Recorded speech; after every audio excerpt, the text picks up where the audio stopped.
So welcome everybody, here we are. We are working from home, as I'm sure most of you are at this point. I have been working from home on a few bits today, and finding the challenges that come from that. I'm sure there'll be many more along the way during this very difficult time, but I think agencies in a very fortunate place where it has evolved in recent years to being able to work from home, online, in your car, on your laptop.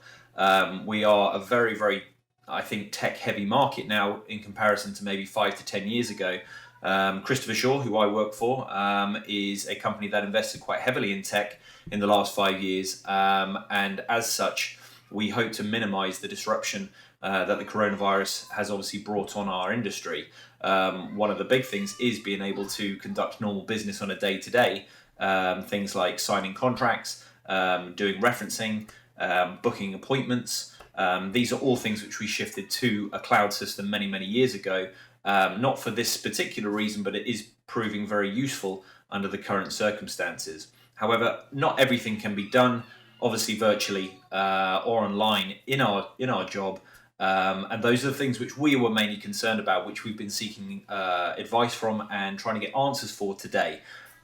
We attended a video conference earlier on today with the CEO of Goodlord, William Reeve, who hosted a kind of a question time with a solicitor, Simon Roberts of Das Legal, who was just giving us some guidance as to where we stand in terms of looking after your tenants. In particular, if they've been self-isolating or access to the property is a high risk to either our staff or our contractors, and just making sure that you as a landlord and we as an agent are still remaining compliant. What we understand is that currently there are no legislation changes which give any sort of leeway to agents or landlords in terms of repairs, fit for human and habitation, gas safety compliance. In particular for us, it will be the right to rent regulations. We still need to witness IDs, passports, visas before we're legally allowed to move anyone into a property. That hasn't changed. That adds complexity to self-isolation, staff working from home.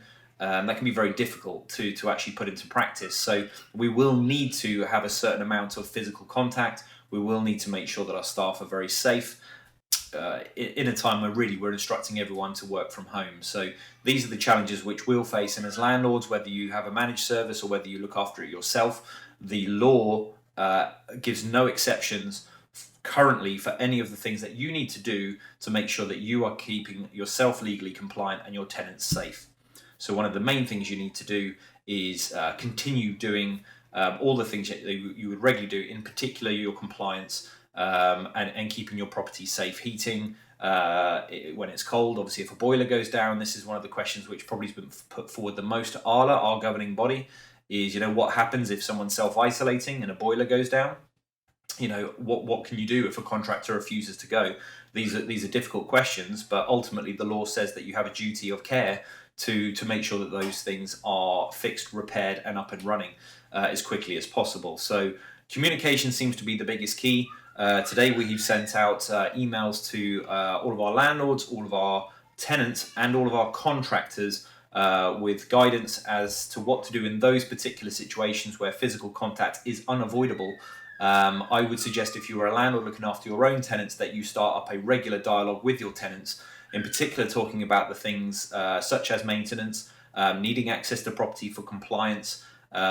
If your property is on the market, in terms of access for viewings, we would heavily recommend that you start suggesting video viewings, FaceTime viewings. If the property is empty, that's maybe a bit different, but if there's people living in the property, maybe request that they give you a video tour of the property, which you can then relay to a potential applicant to save you going to a property and either put yourself at risk or put the tenants at risk if you're unaware that you might be carrying an infection which could be spread amongst your tenants. So regulation has not changed. You are still needing to do all of those compliance issues. So yeah, just keep on doing those for now until guidance tells you otherwise. I very much doubt the law would come down hard on you at this point, given the circumstances, but it's not worth taking that risk. So we do anticipate that this will go on for a prolonged period, possibly 2 to 3 months, maybe more. The severity of that will obviously unfold itself as time progresses. For now, as an agent, it's business as usual. We will be working remotely, probably a large amount of the time, working from home. At individual homes, we use VoIP phones, so they can just be plugged in wherever there is an internet connection.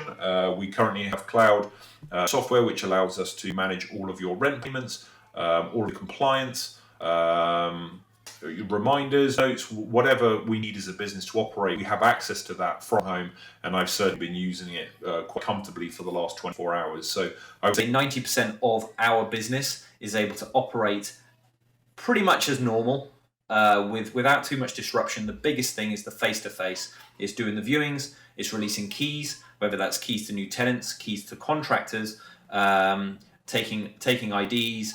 If I've already said that, apologies. Yeah, and the small things which you do still need to have human interaction. Once a viewing is secured, once a property is secured, there is actually no need to see that tenant again until the day of key release, because everything has now moved on to kind of cloud software with us. We will step up probably video during this time as well. But I think the main thing to take from this is try to continue most of your practices as normally as possible. Keep communication very high with your tenants. If they do start to get into financial trouble, obviously it's better to have an open dialogue with them. This is something that is very unusual and not necessarily their fault. If they are struggling to cover your rent. Off the back of that, I would suggest speaking to your mortgage supplier, your bank or your building society who supplies your mortgage, and see if they have provisions in place if your tenants stop paying, whether you can get a payment break. And lastly, I would pursue potential rent guarantee insurance schemes where you may be able to get your rent kind of covered in the event that your tenants lose their jobs, which, this is probably the highest risk of that happening in recent years. So yeah, first and foremost, you stay safe. Make sure your tenants are obviously in contact with you on a regular basis. If they do start to get into any difficulty, please express to them that it's better to talk and to let you know what is happening, and reassure them as well that you will do everything you can to make sure that their property is safe and comfortable, and you've got things in place if that happens.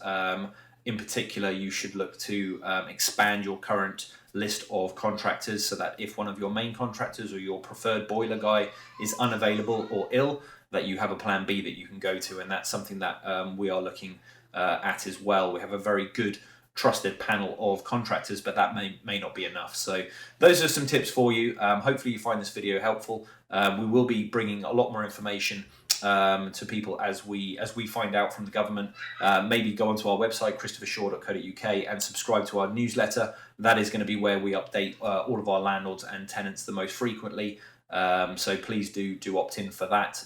It's not a sales based email that we send out. It is largely about compliance updates, keeping you legal and keeping your tenants safe. So to all of you, thank you for watching. Sorry this was a bit of a ramble in the end and a bit long, but we just wanted to get something out to you, and we hope you all stay safe, and this all ends as soon as possible and we get through this together. So best of luck and take care.